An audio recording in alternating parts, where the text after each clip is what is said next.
Welcome to the Exponential Edge podcast with your host, Arya Sulur. I'm excited to have you join me on this journey, exploring the forefront of technological advancements and innovation that will shape our future. As a junior at Acton-Boxborough Regional High School in Massachusetts and the CEO of SecArmor, a cybersecurity startup, I'm fascinated by the transformative power of technology.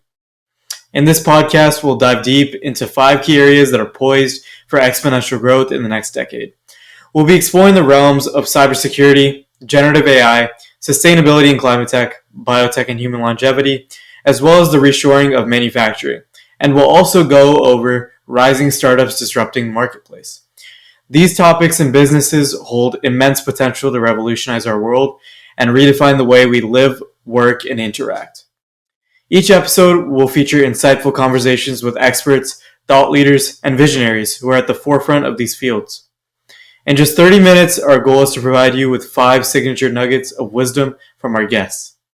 These key takeaways will empower you with knowledge and help you stay ahead in an ever-evolving technological landscape. Without further ado, let's introduce our guest for this week.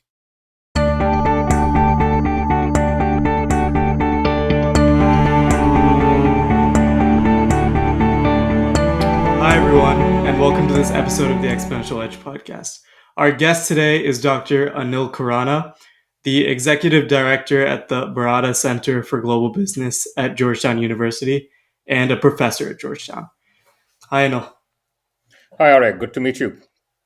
Great to meet you too. Thanks for joining us for this episode. So, first off, I wanted to ask you, you've had a very broad career journey. First off, you worked in the Indian Railways and then pursued a PhD at Michigan. I know you've consulted for both state government and then also you've done a lot of private equity and private consulting as well. So I wanted to ask you what experiences shaped your career path to becoming executive director at the Baratta Center for Global Business and a professor at Georgetown. No, thanks, Arya. This is, of course, a broad question, but I'll start off with what you said. Indeed, it's a journey, right? So I don't think I had a clear idea when I did my undergrad that I would be sitting here talking to you. No such thing. I couldn't have predicted my path either, but I did know one thing, which is I intended to explore, to adapt, and evolve, right? And I think that's what I've done in the last, 35, 37 years. Yep. Clearly, our parents' generation and my parents were, same company, same organization for 40 years, and then you retire. I knew I was not going to do that. So that was clear. In fact, in the railways, I was in an institute called Jamalpur, where almost everyone, when they stay in the railways, become a senior executive. I was almost destined to be CEO of Indian Railways, and I said, that's too predictable. So I worked for about 5-6 years in the railways, had a great time. I played a couple of multiple roles, and then I decided I need to learn something more. So I came to the US for my MS in engineering, MBA, and PhD, often intertwined. I think I started my PhD before I started my MBA. So master's engineering first, then PhD, then MBA. And all of that was to learn something and explore something. And, clearly, if you come to the US as someone from India, as one of my friends says, you're already an entrepreneur because you chose to give up everything you had and step out into an unknown world. So I think that was clearly, a stepping stone. I then decided to teach after my PhD. And clearly, like anyone else with an MBA, you had options in consulting and corporate world. And I chose teaching because I was really passionate about research and teaching and students and so on. At BU, right? At Michigan and then BU. That's correct. Yes. So that's how I moved to Boston, in fact, from Michigan. So I went to UFM, great school, Ann Arbor, great city. And then we moved to Boston for my BU role. I did that for about 5 years. And then I think 2 things happened. I was too young to teach, I told myself. At 31, 32, you're just too young to teach, at least to commit to teaching. So I was a little interested in other things. And then I ran into Ty, the Indus entrepreneur, and both of them kind of together sparked the notion of a startup. I had written a paper on value of information. I turned that into a startup. The startup, like many other startups, failed. This one failed after about 2 years. NASDAQ crashed and so on. So multiple reasons, but I'd say most of it was I learned that persistence in business is an is a must. If you Mhm. persist, things evolve. If you give up too soon, of course you tried it, and I gave up too soon. But that gave me a lot of knowledge and experience that I then learned from that. I then joined private equity for a couple of years, for about 4 years, a mix of private equity and investment banking. In fact, Yep. one of the funds that was funding my startup is the private equity fund I worked with, George Soros affiliate. And I played a bunch of roles, global roles in business development and operations and IT, and a couple of board observer roles, and all. Again, learned a lot. And then I decided somewhere in the 2005 period to actually join consulting. I joined Mhm. a Boston-based strategy firm called PRTM. A really great firm. I worked with them from 2005 until 2008. We moved to Dubai to set up the Middle East practice of PRTM. And I spent the next 10, 11 years in the Middle East. Again, amazing Mhm. decade of so I spent there. During the time, we were Yep. also acquired by PwC. So PricewaterhouseCoopers bought us in 2011. It must have been a Yeah, great decade of growth during that time in absolutely. Dubai. Amazing. You'd Dubai actually as well. think every 2, 3 years that things are going to slow down, Arab Spring, and then, oil prices. But I think that region is a Mhm. dynamic region, though it's, Yeah. troubled by many of the things we will talk about today. And I did a range of, private sector policy, industrial clusters, aviation, technology, semiconductor. I mean, it's a whole range of things that we ended up doing. And if you're someone who likes to learn and is intellectually curious, as I am, I think it's actually, as I said, the world's your oyster, right? You actually continue learning. So I came back in 2019. The last 4 years of my career with PwC, I ran the global business for automotive, aerospace, industrial, manufacturing, a few other segments. And then in 2022, I decided to, retire from PwC. But I decided to retire with a purpose. Right. So normally 60, 61 is too young to retire, as they say. People don't retire at Yeah. 60, 61. I didn't either, but chose to retire with a purpose. And my purpose was a mix of things. So Georgetown is one of my passions. The Baratta Center. It wasn't called the Baratta Center then. It was a germ of an idea that I said, I want to actually create a think tank, a research center that combines or brings in business, government, and society together. And that the reason for much of the discord in the world is those three segments don't converse, don't convene, don't talk to each other, talk past each other. Mhm. So that was the basis of the center. Joe Baratta, who's a head of private equity at Blackstone, was thinking of similar lines. He funded the center for the first few years, and here we Wow. are. Mhm. I also, just that's not my only role. I actually spend a fair amount of time in a couple of corporate boards in climate, electric vehicles, AI, in the US and in Europe. Mhm. But what gives me most pleasure is actually the nonprofits I work with as well. In fact, you're going to meet Andrea, who's in one of the Yeah. nonprofits, and the nonprofits I work with are, again, organizations with the purpose that can't do everything, but education, children, peace are some of the passions I work for. And those are also themes I took away from my career as well. Business should do good for the world. Equity and globalness is built into all of us. Mhm. Innovation and ideas shape the world. And then people and your network, I mean, these are your assets and these are your influence, tentacles in a way. So those are things I Mhm. learned, those are things I practice, those are things I preach. And so I'm really thrilled to be here. Mhm.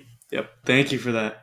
And so let's get into first off some things that you feel are influencing innovation and economic growth in today's world.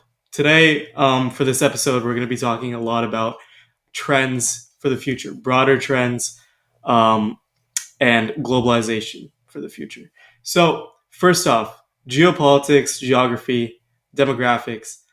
How do you feel these things are going to influence innovation and economic growth? I mean, obviously, there are a lot of trade wars going on right now. Geographies of many different countries influence both what they're able to output and how they're able to um, provide that output. And then obviously demographics, China with the one child policy is getting hit hard right now. So, what do you feel about these three Sure. topics? So I think aside from those three topics, I think I'd say, okay, let me complete the picture as well. So aside from geopolitics, geography, and demographics, three things you just mentioned, I would add social structures, Mhm. I would add climate, and I would certainly add technology. I know technology is included in innovation, but it's actually a shaper Yeah. of things as well. Mhm. And so let me address, I think, your question through the lens of these six, not just the three. But let me start off with quote giving an answer to your question, right? And I'll go through a little more detail. So I think of countries like, let's say, UAE, where I spent 10, 11 years, countries like Korea, and I'm sure there's a dozen others as well, that basically have learned how to shape or adapt to these drivers, these trends, and evolve and position themselves for success for the next 30, 50 years. And I'll give Mhm. you two quick examples, and then I'll come back to the question itself. The UAE, it's clearly not a democracy. It's Yeah. a, it's a kingdom, right? It's actually a kingdom. But what they figured out is they need to think the next 50 years, partly because of oil, partly because of the fact they have a very small population, partly because of the fact they are actually at the intersection of extreme geopolitics.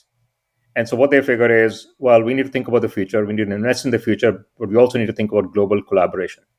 We will Mhm. collaborate, so they're actually on the fence in many ways, but they're collaborating with the tech companies of the US and Europe. They're collaborating with the Chinese low cost manufacturers. They're collaborating with India. They figured out that formula for success for the country is by global collaboration and being aware of the future.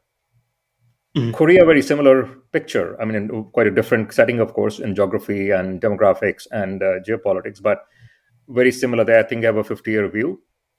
Korea used to be kind of in the dark, for a long, long time. They were very inward facing, but Mhm. with a combination of, I'd say, you see Korean nationals all over the world, right? It's not the Yeah. largest segment that is, immigrants around the world, but they are a significant uh, portion of Koreans are outside the country as well.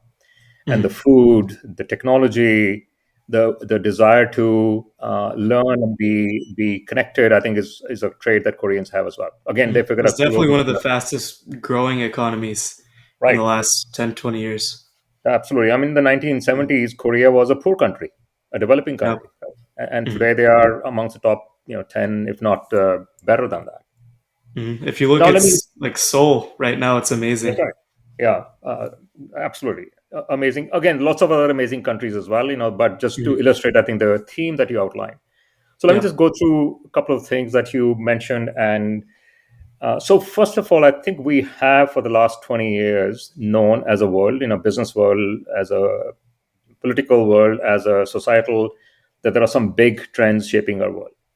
We Yeah. often think of in technology S curves. A lot of things simmer under the radar screen, and then suddenly they shoot up and become the thing, like AI, for example. AI has been around for 30 years, but suddenly for the last 2.5, 3 years, it's like changing the world, right?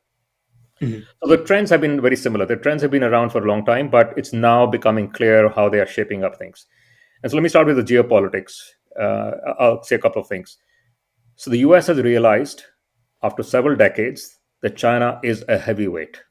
Right? Yeah. That's the reason for the geopolitics between China and the US. I mean, the 1990s Mhm. is when China began to emerge. The US did not notice that. US in fact helped it, and it's business. But the geopolitics, which you see so broadly, and coupled with a couple of regional conflicts, Middle East, Russia, Ukraine, China, I think are all part of the geopolitics as well.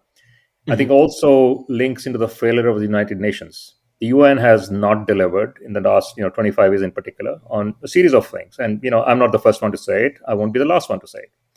But Mhm. what all of that has meant to your question on innovation and growth is geopolitics only limits innovation. It limits the free Yeah. flow of ideas. It limits the free flow of people and products, right? So actually, it's not necessarily aligned with innovation but innovation not the goal, right? The goal of the world is global. I'd say live and let live, right? Can we live and let live in the world? But Mhm. the second thing around geopolitics is actually it's a huge tax on the world. Um, Clearly, there are winners and losers in globalization. As we heard in the US, jobs lost to China in the pursuit of cheap products. But it is a global tax because you're creating friction in policies, you're creating friction in tariffs, you're creating friction in travel. So it's a big tax. And the theme that has emerged, at least from the US side, is a small garden and a tall fence. And the point is, there are a few things we want to think about that we want to limit, and these are typically defense oriented topics. We don't want to actually disclose to the Chinese or Russians what the US weaponry is for, let's say, advanced aviation or drones or things like that. Mhm. But the thing is that it doesn't stop there, because national defense competition has led to or evolved into economic competition. And so the small garden, tall fence is challenged.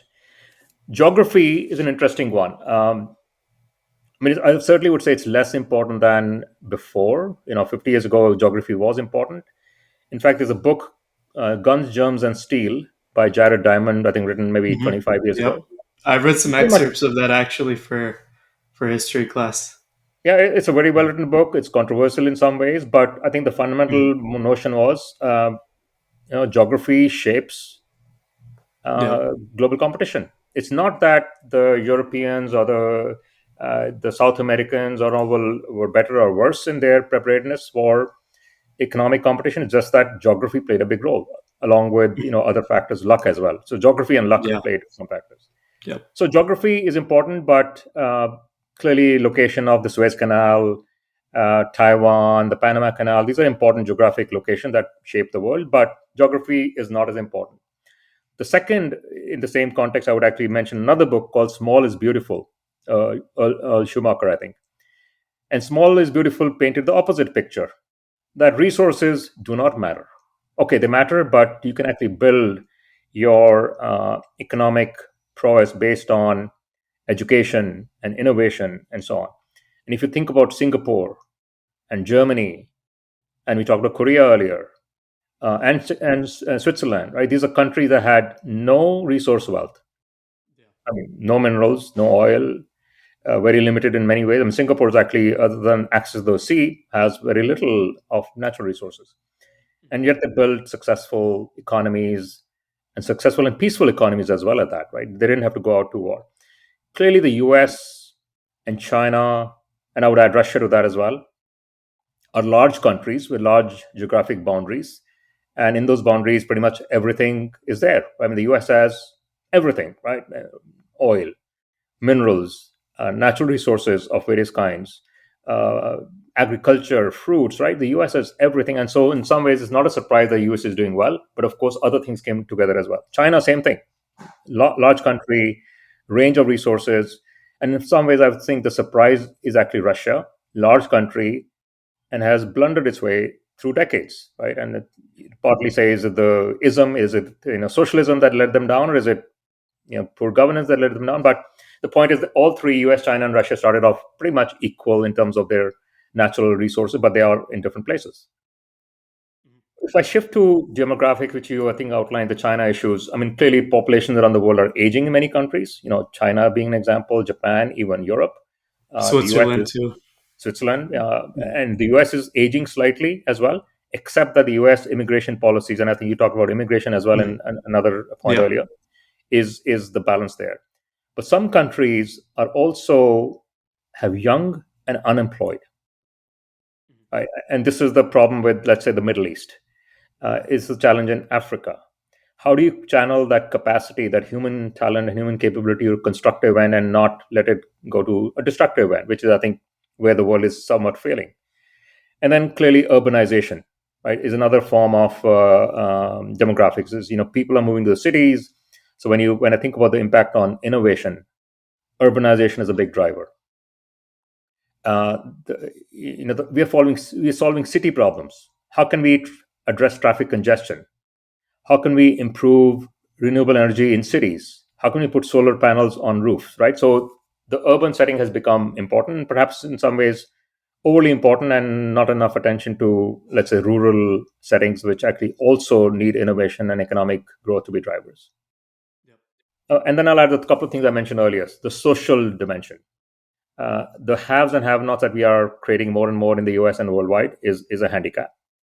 Social media, with its ability to um, expand the voice, but also say distort the voice of people is a plus or a minus. And then I would add to that the fact that society is changing rapidly and populism around the world is shaping up as well. And then climate. I think just like I said for trends, climate is a big trend. It's the S curve of the future. We just begun to see the impact. And when I say that, what I mean is the climate effect and temperature increase is going to be exponentially increasing. So that's clearly a downside, and affects economic growth negatively. But when you think about the fact that technologies and innovations to address climate change, whether that be renewables, whether that be carbon sequestration, are just moving so rapidly that in 10 years, this will be an economic segment worth trillions of dollars. Right now, it's worth billions of dollars, it'll be worth trillions of dollars. But just like lack of global or geopolitics, but different rationale, climate is also a tax on society, on economic growth.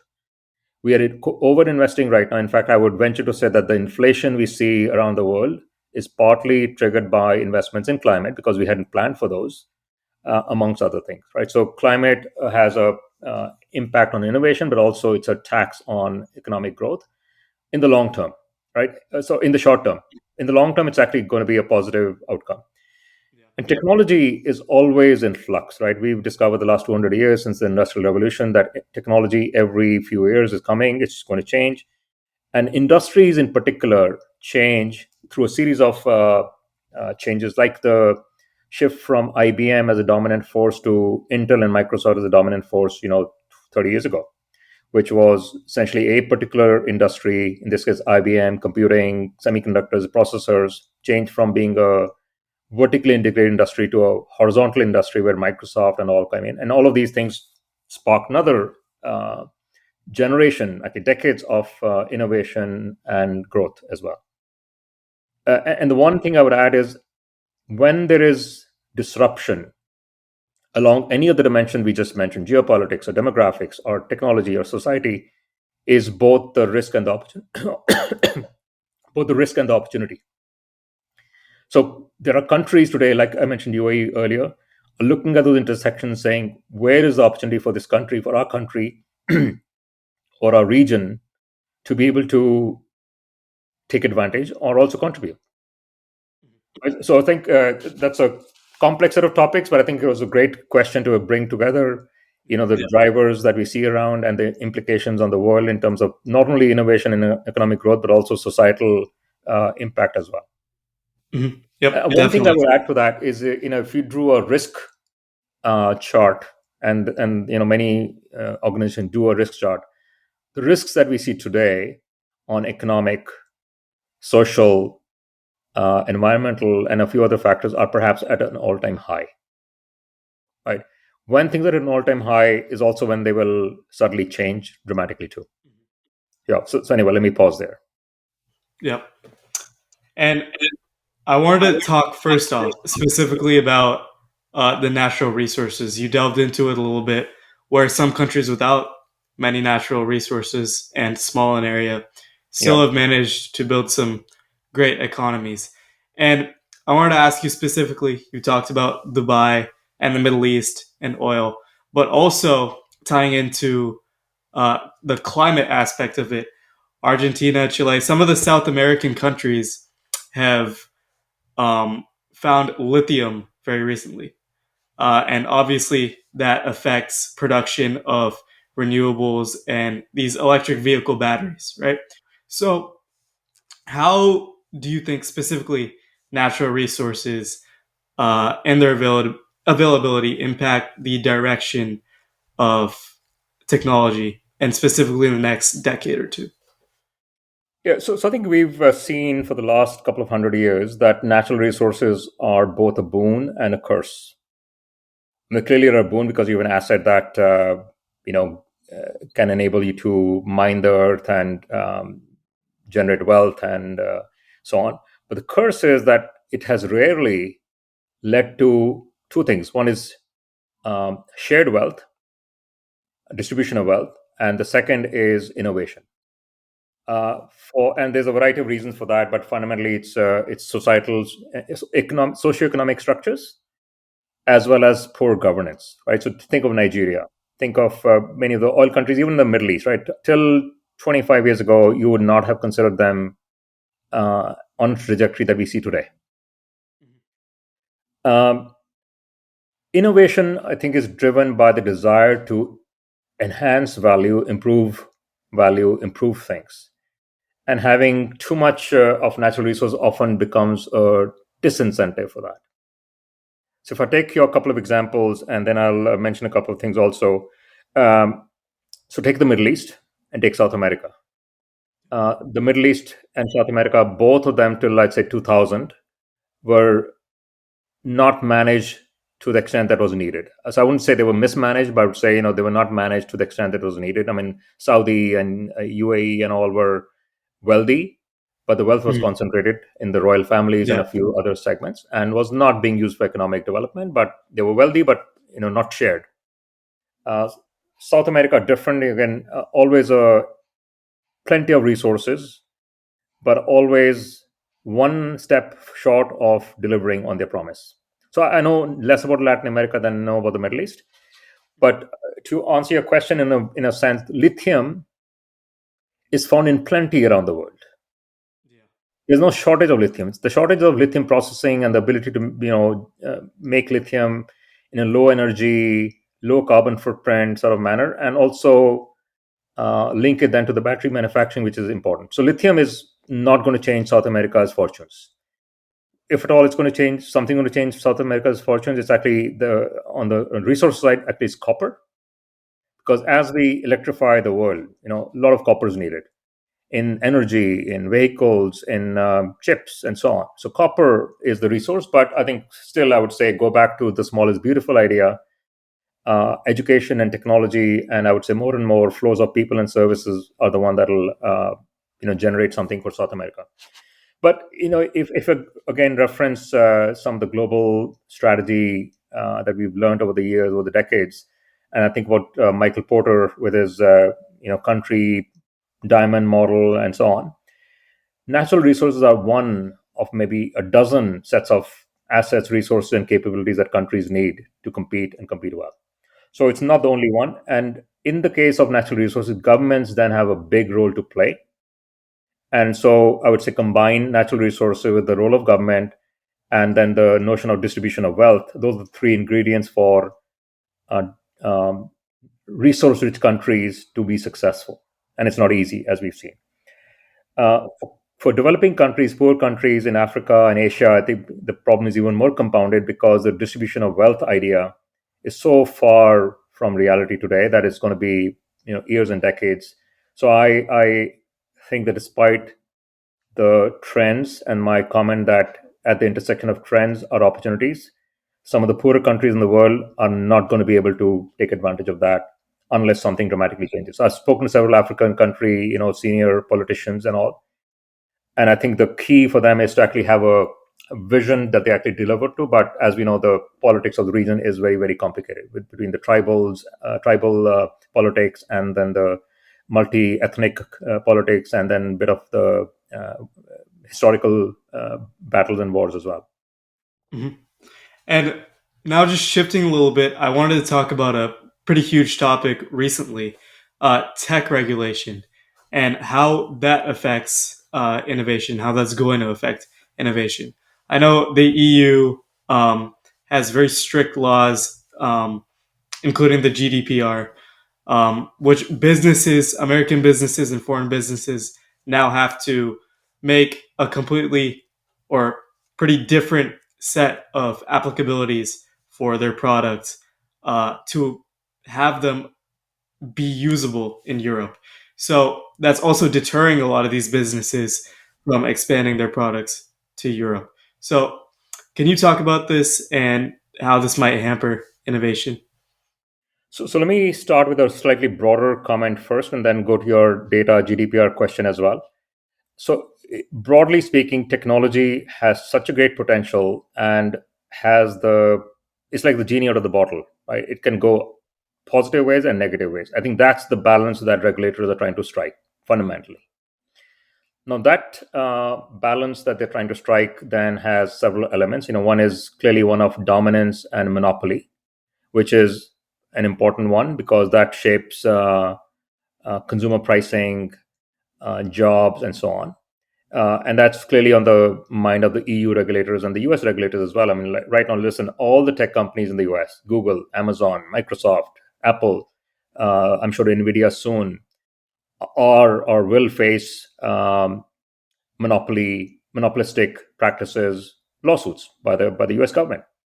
And the EU is coming with the same theme with Amazon and Google, very similar themes there.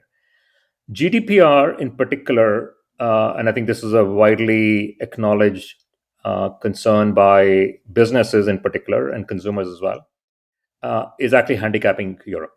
GDPR has handicapped Europe in many ways. And I'm not on a public TV, but I'd probably say it in public TV as well, that I think Yeah. Europe has overdone it. Right, Europe has Mhm. overdone. In general, the EU struggle is that they have the right ideas, but then they become too bureaucratic and excessively controlling. And GDPR is an example of that. Now, I don't mean to say that GDPR is not needed. It's needed because data privacy is important. But I think doing it excessively and limiting innovation, limiting, for example, data-based businesses in Europe cannot work or hardly ever work. Mhm. I mean, specifically the AI Act. Yeah. We're just gonna. I mean, since AI is the future of pretty much most technology at this point, it's just gonna completely damper that aspect of I mean, economic I growth in Europe as fully well. agree. I mean, clearly, not all data is personal data, right? There's a lot of data, but even things like face recognition, which is a key technology for machine learning, is an important one. Even in the US, I think it's going to be an issue. Sure. But I think you're right broadly that the EU GDPR and related regulations on use of data, use of AI learning is becoming a challenge. So one more thing, technology is or can be dual use. I mean, take the example of drones. You only see drones around all the time. 20 years ago, these drones were defense products. I used to work in the defense industry as well, and these are defense products. You didn't even disclose what the design was, and today, you and I can design one and fly tomorrow. Hmm. Okay, It's the just big drone is commercial. not. You can go into Walmart and buy one. That's right, exactly. So dual use technologies, which are in the defense arena, in the arena of data. You mentioned data earlier. TikTok. Why are we so alarmed about TikTok? It's actually about data that is controlled from outside the country, and the US, rightfully so, is concerned about that. Whether it's actually being misused or not is a different question, but the possibility of misuse remains. Similarly, I think we talked about AI. Right? AI is dual use as well. It can be used to train, war robots, right? Military robots, and so on and so forth. Chips as well, Applied Materials, Nvidia, and a whole bunch of other chip manufacturers facing that too. Um, so I think the tech regulation is a balance, and done well, it maintains a balance between innovation and, I'd say, good policies, good governance. Overdone, it creates a challenge for innovation and businesses. And underdone, which I think was potentially the possibility in AI, could unleash the genie from the bottle, right? And I think we need to. It's a very tough balance. Okay, so now, luckily, I was lucky enough to be able to given. Sorry, I was lucky enough to be able to be given a copy of your unfinished but soon to be released blog, and I read over it, and I wanted to ask. It's very well written, by the way. Everyone should go listen or read the blog. I'm gonna link it on LinkedIn as well as probably in this episode description. But would you be able to give us a little sneak peek into specifically the industries and value chains that are changing? I know specifically Microsoft and Tesla have been doing a very good job in changing with changing industries and industry factors. Um, So, could you talk about some of the key drivers behind these changes? Yeah, so let me do that, and along with that, describe some of the industries that are facing these changing and fast as well. So, and I think the drivers are not dramatically different than we talked about earlier, the trends that we talked about. So, in a way, the blog fundamentally says that there are a whole bunch of trends that are causing industries and their footprints and their structures to change. And when they change, how fast they change is a matter of industry structure and technology and geopolitics and so on. But when they change, um, it's the new form of an industry, right? So you reinvent an industry. And let me start by saying that industries like mobility, auto mobility, transport, energy, which took a couple of hundred years to build, are suddenly changing in a matter of years or decades. Fintech, right? The financial industry took 2000 years to build, right? Because we had the money in the Roman times, and then we discovered a whole sets of ways to manage money and exchange money and interest and all that. And fintech promises to or threatens to change that industry again in 2 decades, what took 2 millennia to do. So the pace of change is dramatic at the industry level, but it also affects countries. And when I say that, I'll come to some examples. Think of Mexico, manufacturing hub for the region, if not the world, right? Yeah. Vietnam competing with or replacing China as the manufacturing hub of the world. India having a shot at being a manufacturing hub for Apple and so on and so forth, right? So these are changes caused by, again, same theme: disruption creates opportunity, and if you're the intersection of these changes, you have an opportunity if you play it right. But let me go back to your question. So the drivers, let me start with a couple, I think 3 or 4 key ones. Clearly, technology, digitization is an important one. It's at the intersection of many things. And when I think about that, let's say in mobility or in fintech, basically what it's done is created the ability to use data, created the ability to create efficiency, convenience, and scale. Right. So if you think about EVs, which is the mobility element there, EVs use a lot of data. Their scale has come down. Instead of making cars that need a plant, assembly plants make few 100,000 a year to be economically viable. They cost $1 billion or more. EV assembly plants cost a tenth of that. They can actually be economically, financially viable in less than 100,000 vehicles a year. In fact, even 25,000 in many cases are economically viable. So scale has changed.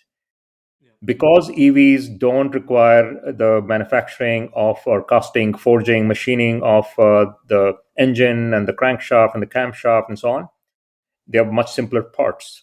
So actually, the efficiency of assembly is suddenly pretty high. And you can apply the same ideas in multiple industries, in healthcare and in fintech and in energy. Technology and digitization has been a big enabler. Climate tech has clearly been a key trigger as well. When we think about renewables, you talked earlier about lithium and so on. Renewables are so renewables used to be about 10% of all power generation 25 years ago. They're now close to 30%, maybe 25%. And by 2040, I think it'll be like half of all energy generated will be renewable. The renewables create then the trigger for new materials. I think we talked about lithium earlier, but lightweight materials. Why should vehicles be made of heavy steel when they can be made of lightweight carbon fiber? Because you don't need to carry the weight. And then things like carbon footprint reduction, carbon sequestration, which are solutions as well, are triggered from the shift from climate tech. And then think of the impact on utilities. Utility industry in the US and globally will be dramatically affected. Their power sources are different. They will need lots of copper. In fact, I think there's an estimate that utilities alone around the world need like $20 trillion of investment to connect the grid, because renewables, solar, wind, geothermal are all distributed technologies. And then China invested ahead of the game, and hence you see the EU and US EV wars, right? The electric vehicle wars are because Yeah. China was 10 years ahead. I mean, I went to BYD in 2009, and BYD was doing amazing things at that time, and they were a nobody. Right? So I think China has become a big. I think COVID in many ways reinforced or magnified many of the geopolitical things that were simmering. In COVID, what happened? Supply chains were disrupted. So you can get chips for the cars, you can get the PPE for healthcare, and that led to protectionism, saying I want to build my own factory for PPE. I want to have my own chips. I want to have my own pharma supply, COVID vaccine supply. And so tariffs and reshoring began to happen.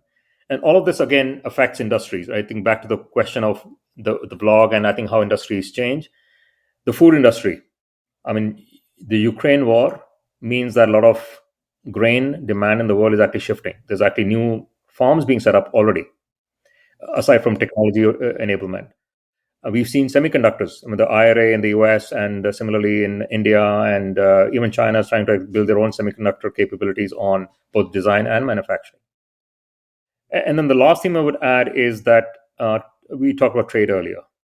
So in the blog, we talk about the fact that trade fragmentation, which means there are regional blocks and tariffs and embargoes and things like that, has coupled with populism because, let's say, in the US, the Midwest lost a lot of jobs. Now the US wants to get those jobs back because, as I said earlier, 20 years ago, 30 years ago, we did not recognize that China was taking the jobs away. We thought this was a gradual thing and we would never be affected by that. That has led to populism as well, and the fact that we want to protect our jobs at all cost. We don't want to worry about the impact on consumer prices and so on. So the economics of industries are changing as a result of trade and tariffs as well. And then low-cost countries where the US was comfortable as an example and Europe was comfortable as an example of sourcing components are increasingly thinking, can I actually make that closer home? I'm on the board of a British company that actually is under pressure to say source from the UK. Sourcing from the UK is not an easy answer when you have limited capacity, labor, technology, facilities as well, and yet that's the kind of pressure we face.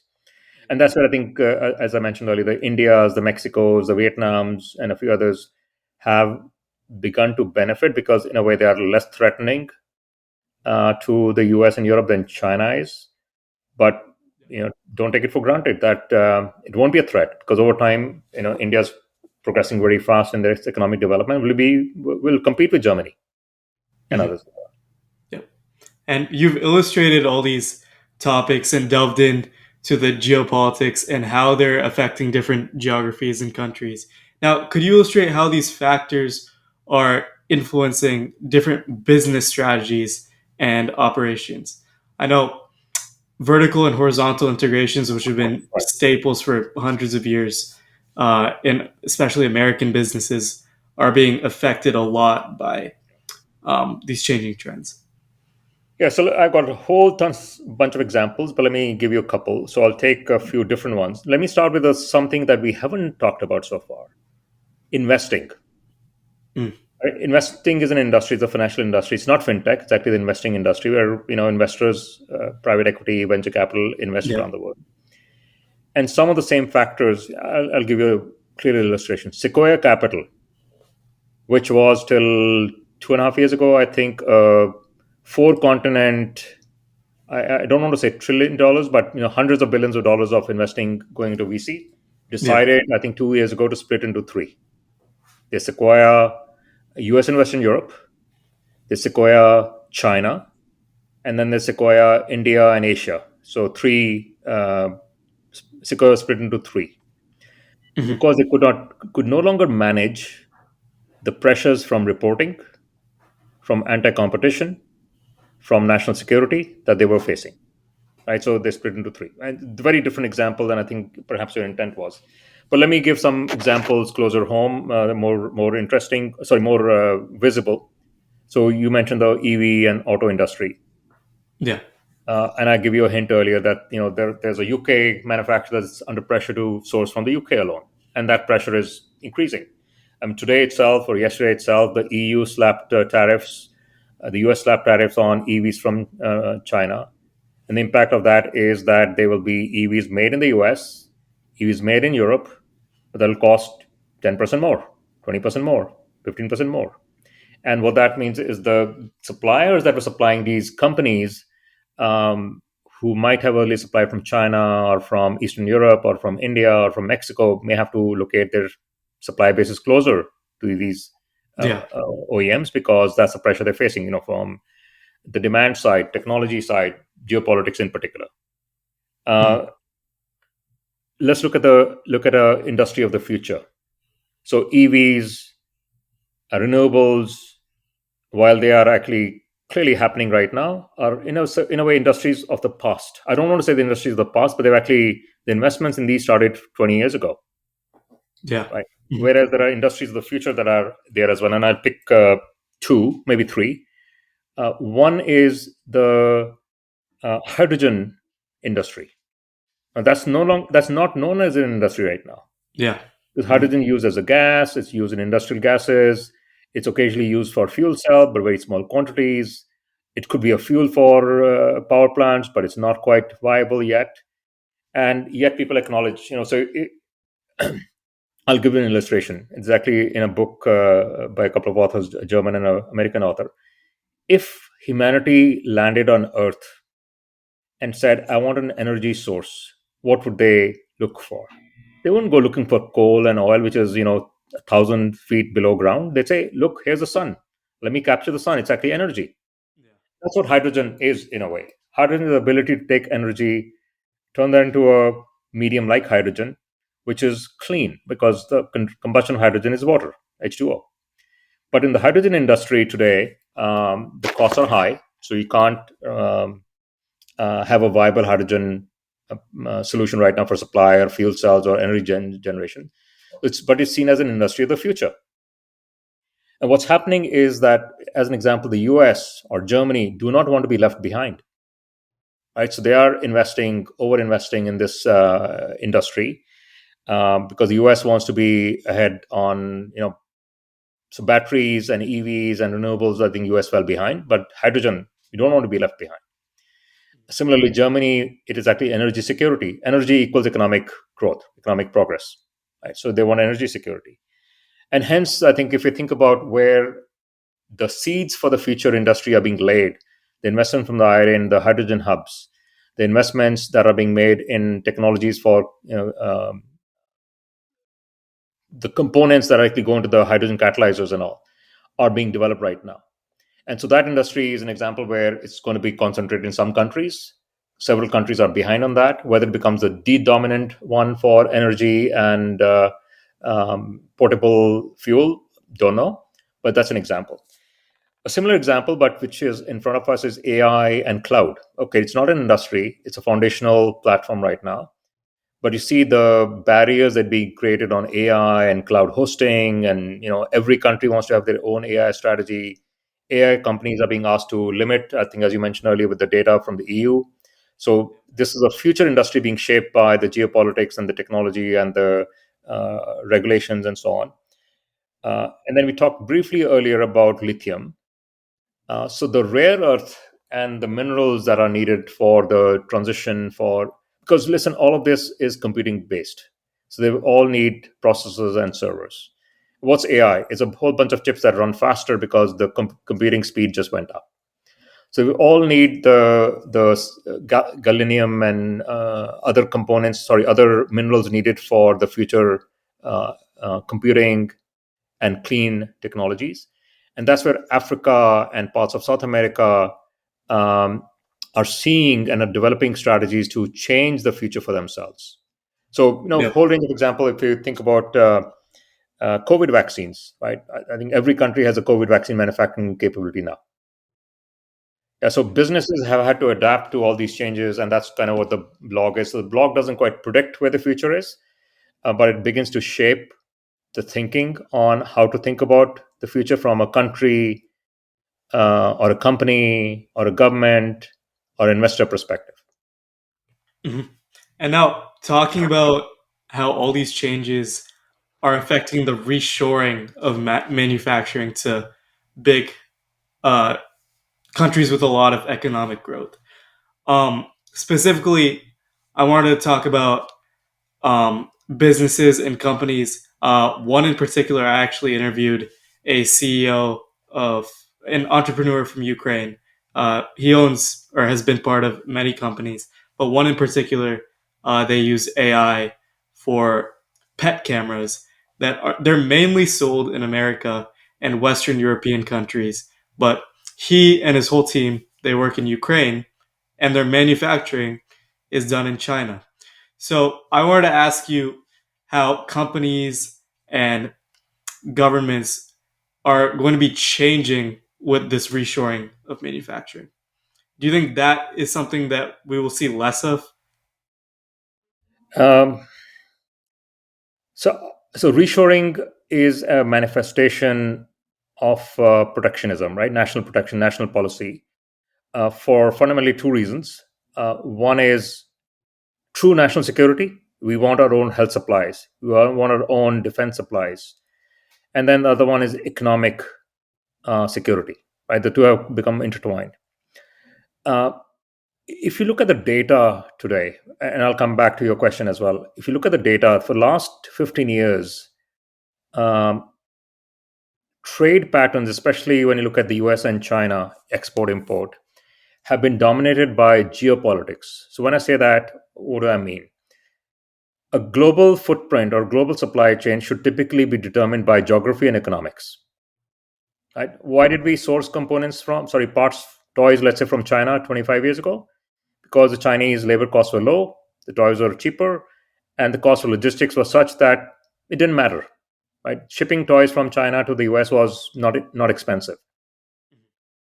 But what's happened now is that geopolitics has begun to shape that decision. So geography plus uh, labor cost are no longer the only thing. Geopolitics has become important. And so trade between US and China has seen a decline in those trade blocks by 2, 3, 4% every year for the last 15 years. So it's already, so reshoring happened 15 years ago. It's partly my point. Now, I think in the current wave, um, essentially we're duplicating global, or supply chain footprints to satisfy the national policy and tariff determined economic factors.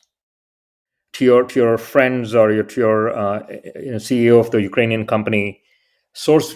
So I would also say there are two categories of things: products, components, and industries. One that are non-threatening, and one that are threatening. So toys, beauty, products. No one would have a complaint if you imported from China left and right. No one would have an issue. But when you start looking at chips and AI and pharmaceuticals and EV components, things that are clear of the future and are not commodities anymore, I think where the boundaries start getting drawn. So reshoring is not stopping, and in general, I would say that um, geopolitics is a slow pendulum. It takes a decade to move forward and back. So as I said earlier, the China-US geopolitics started in 1990 and took 25, 30 years to manifest itself. Now it's actually right in front of us. And as wiser economists and politicians have their influence over global economics in the next few years, the geopolitics will still take a while to tamper down as well. So reshoring not going away. It'll take a while for reshoring to slow down. In fact, we did a study of Chinese and Mexican manufacturers, 3-4 years ago. Those survey outcomes have not changed. It's still the same. Mm-hmm. Yep.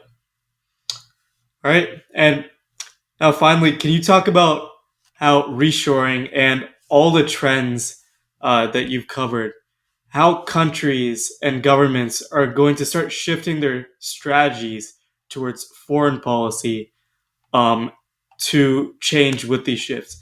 An example: Singapore has adopted um, very lenient foreign policy, or foreign policy that encourages investment to their businesses and their economy. So, can you talk about some specific examples of new strategy from companies? Companies or countries or both? Sorry, from countries. Countries, okay. So I think I would start by saying that what I said earlier is opportunities come when there's a disruption. In fact, a good automotive metaphor is in car racing, opportunities come at the turn, right? When you're at the turn is when you overtake or fall behind, right? So this is a turn for the world, right? This is actually a turning point for many industries around the world. And so countries, I think about a whole set of factors: trade incentives, investment incentives, investments in human capital, Mhm. investment in technology, right? Those are some of the factors that countries are beginning to pay more attention to.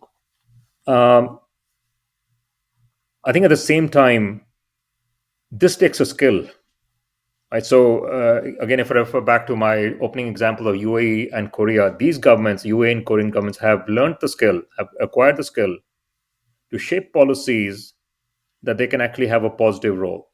Not all Yeah. countries have had a positive role, and I'm actually going to look at a couple of my notes. So I looked at studies on countries, and we said that in a point of change like this, regulations and governance become important, incentives Mhm. become important, the capital investment from the governments itself becomes important, and government relations, G2G, G2B, etc., become important. What that means is countries that can actually shape policy but also shape influence become more relevant. And I would look at countries like Vietnam, Singapore, Korea that you mentioned, UAE, Norway, and even India in the last couple of years, that have begun to align the policies with this opportunity that they see in segments like AI or EVs or energy and so on. And yet, I see countries that are supposedly ahead, and I'll be blunt about it. UK and France, take example of UK and France, have absolutely flunked that test. While country like Vietnam, which they used to rule, India used to be a Mhm. British colony, are making Mhm. progress on balancing policies that look at what's constructive for business and jobs, while recognizing the segments of technology that are relevant, have just made mistake after mistake, right? Just continue to make mistakes, don't get it.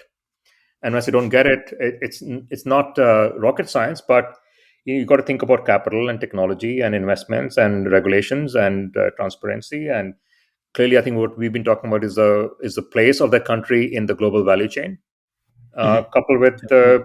I'd say the fundamental importance of government is to act with speed and accuracy. Now, accuracy is of course always on hindsight, but speed and learning is important. Mhm. So I think that's what I would say. Now, in addition to that, I certainly would add that the basis of competition amongst countries has certainly changed in the last couple of 100 years. I think if you look at economic theory from 100 years ago, it was all about comparative advantage, right? Which is resource based. Right? Yeah. I have cheap steel, I have cheap energy. That evolved to competitive advantage, which is where the Singapores and the Switzerlands and the Koreas became relevant. I think now it is, of course, those two things are still important. You can't ignore them. It is now also about understanding the the power of regional and global collaboration. You cannot do it alone, right? Countries have to work as a team. In fact, we're actually going to do a conference in the GCC in a few months, and that's the spirit. It's a soccer team. If you have all the players trying to play the same position, you can't win. So countries have to collaborate. And one last thing on that, and I know your dad is a CEO of a company. CEO's role has changed as well in this whole geopolitics and technology and economics and people and low cost and profitability and all that. I don't envy any CEO's role today, where a CEO has to juggle all these roles.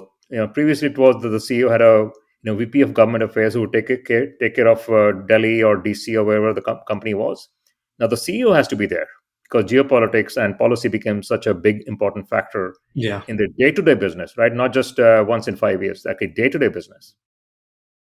So governments have to be agile. Governments have to be able to implement the right policies. They have to be able to bring the masses along, the companies along, bring employment along, and that's not easy. And hence, I would say, UK and France got a D, and the Vietnams and Singapores and others got a, if not an A, at least a B plus.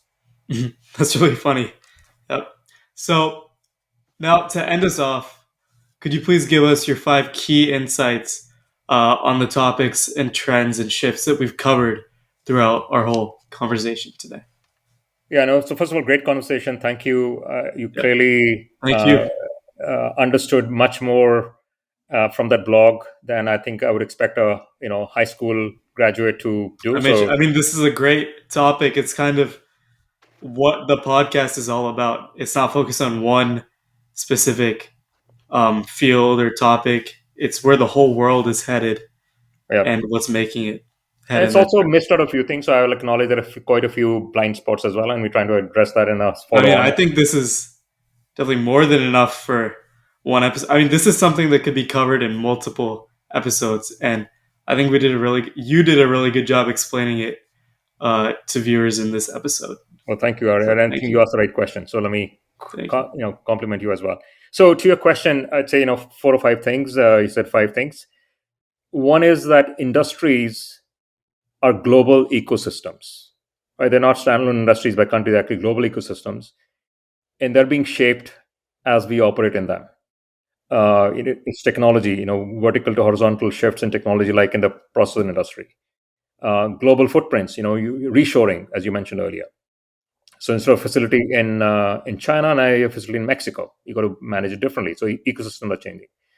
Clearly, markets and customers and consumers are changing as well. We didn't talk much about that, but demographics also means customer taste, consumer tastes are changing, and the industry is changing as a result, as a response to that as well. In Amazon, it's a $2 trillion valuation company that is primarily because of consumer tastes, right? It's actually about logistics and everything, and AI and AWS come along with that as well, but that's key thing.